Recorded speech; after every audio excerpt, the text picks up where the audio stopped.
Welcome back to the Green Means Go channel. It's your host, me, and we have a doozy today, if you even want to call it that. That may be understating it. We're going to talk about Kyle Filipowski and everything we know about his girlfriend, Caitlyn Hudson, the NBA draft and how far he fell, and just the chaos surrounding this event. And I did want to point out that I put no in parentheses. This is all speculation at this point. Kyle Filipowski has not come out and said anything, at least as far as I know, to this point about the situation, the circumstances of their relationship, and kind of the rumors surrounding all of this. So this is just a compilation of everything I've gathered from my investigative research, and I hope it serves you well. So we will start here. Competitive. And this is kind of the order of events.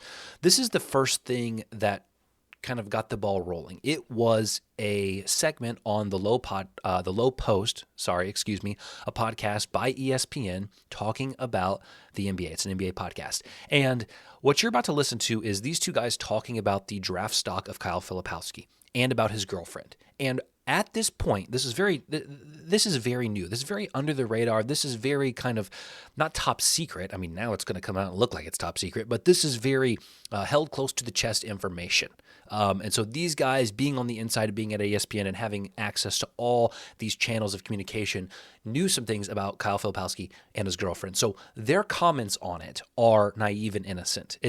What I show you later in this presentation is going to make them look a little bit suspicious, but I believe, in my heart, that these guys were just talking about a situation with as much information as they had. So we'll listen to this, and then we'll talk about what came after this.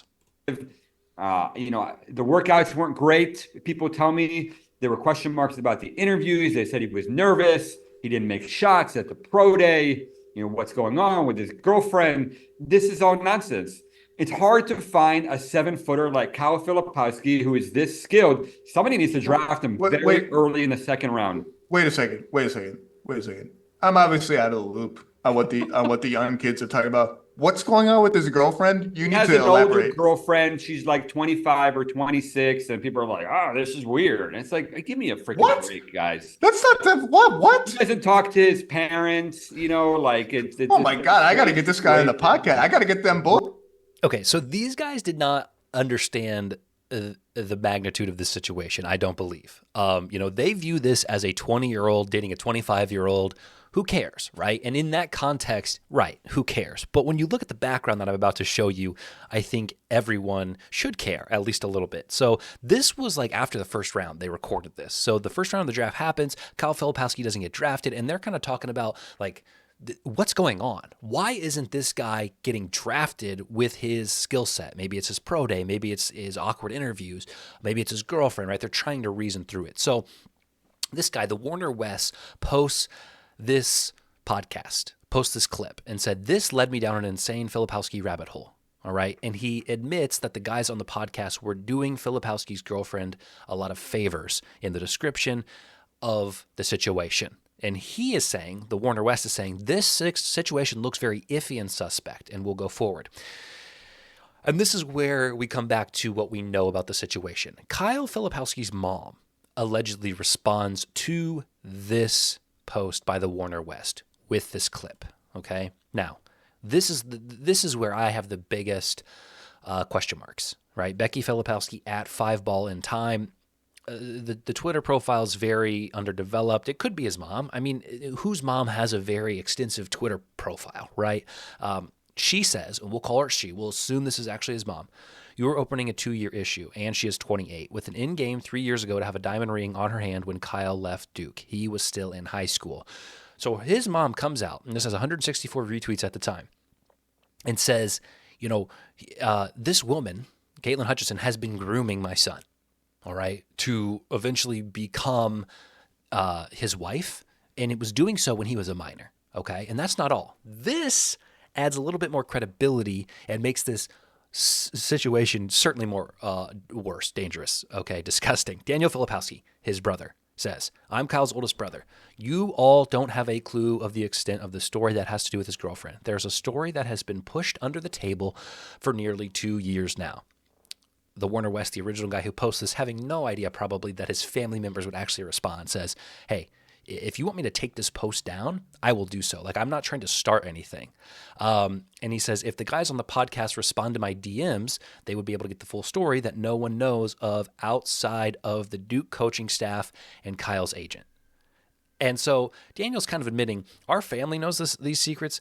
Duke University knows these secrets, and his agent knows these secrets. And it's been, as he puts it, under the table, which tells me that maybe something funny business is going on here. Okay.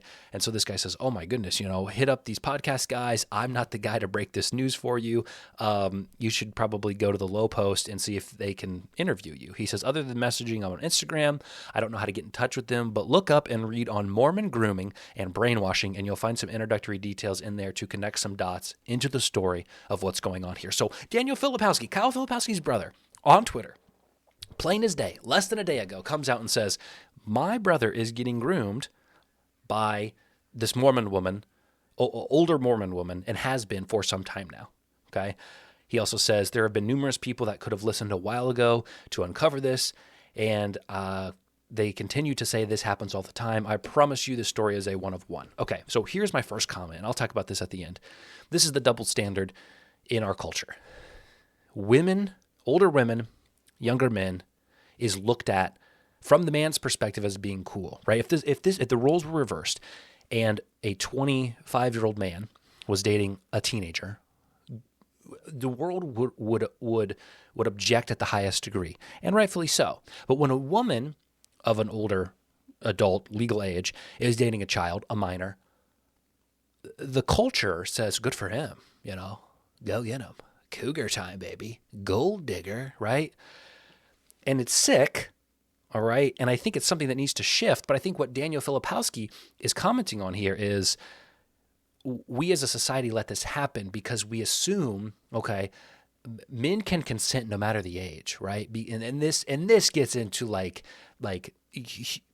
just our messed up culture and sexualization and all that stuff, right? Men are the power, men are the consenters, men are the, X, Y, and Z. And so if he's consenting as a kid, he has full rights because he's a man and he knows, like, that's sick, guys.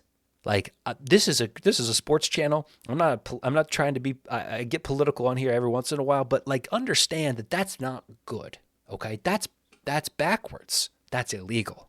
All right. Here's some information for you. Caitlyn Hudson, Facebook post, graduating the University of Alabama, December of 2018. So she graduated halfway through the year. Okay, so she graduated early from Alabama. He had just turned 15. So she was graduating college when he was 15. Now, this doesn't help us decide when they met. So you still may be sitting here skeptical saying, yeah, but they could have met when he was 18. So who cares? I agree until I show you the next one after this one. Okay. She graduates high school in 2015. He would have been 11 and a half years old. That would have been, about, we'll call it 6 to 8 years age difference, okay, is what they are. His birthday was November 7th, 2003, okay? So just to kind of put it in your head about what's happening here. And again, you may be saying this means nothing, but I will tell you, when he was 17 years old, she attended prom. She was in her master's program. She was getting her master's and went to prom with Kyle Filipowski, who was 17 years old. She was 24. She was older than some of his teachers, I would presume. And she went to prom as his date as a 17-year-old. Guys, that's illegal. Do I need to be clear? This is grooming. This is pedophilia, okay? So, again, and people are going to sit here, and I know it's going to happen. They're going to say, well, 17, 18, what's the difference, brother? He's 17 and a half. He's almost an adult. I am not going to be the person who ever tries to find a gray area in pedophilia. Okay. I'm not going to be someone who tries to justify grooming in any fashion. Okay. We have the rule book. The rule book says if you're not 18, move along. She was moving along to something, buddy. All right. And it wasn't the opposite way. This is the most damning evidence, I believe, in my opinion, of this whole thing. In this photo, Kyle Filipowski would have just turned 14. If this is accurate, if this was posted the day of, which I assume it is, okay, if I can get this bar to go away. This was posted January 19th, 2017. So he's born in November of 2003. That puts him at 14, just 14, okay? No, not even 14 yet. He would have been 14. He would have been 14 in November of 2017. This puts him at 13. Okay? Barely 13. I'm sorry. This makes it worse. Hear me loud and clear. He would have just turned barely 13. And she would have been 2 years into college. And there's a photo of them together. So if you're going to sit here and say, well, he could have met her with... It looks like they were friends in some capacity. They had a relationship in some capacity when she was 20 years old and he was 13. That's called grooming. If they're still together today, that is highly problematic. That is highly illegal. That is highly sickening. Okay? Don't shoot the messenger now. All right? So again, just to wrap this up, there's an obvious double standard that exists in pedophilia and dating minors and in anything sexually related to age when it comes to male and female. And I find it perplexing a little bit. I find it interesting, and I find it to be sort of a disgusting side commentary on our culture and how we view sex and relationships and power dynamics between men and female. Okay, male and female. So just if that's hard for you to understand, I'm going to challenge you to think about it a little bit. Think about the power dynamics of a 20-year-old convincing a 13-year-old that somehow they need to be together, okay? This draft class was weak, yet Kyle Filipowski fell deep into round 2. Why? If people at Duke know, if his agent knows, if people at ESPN are talking about it, if he's been estranged from his family, there were reports that he allegedly had to write a breakup letter to his family. And I don't know if that's real. I've never seen the letter, but it was rumored on Twitter that she made him kind of break up with his family as part of falling in love with her and choosing her, which is, religiously accurate. Mormon culture, I don't know specifically, but in a lot of religions, when you find a wife, you leave your family. So it tracks. And the cherry on top of the pedophilia sundae is that he is drafted by the Utah Jazz, an alleged victim of Mormon grooming has to go play in the Mormon Mecca of the world. Who's writing this stuff? Okay, I'm not writing it. I'm just reporting on it. Wanted to give you an update. Take care. Have fun, and I would anticipate staying on your toes for more Kyle Filipowski news in the next few weeks.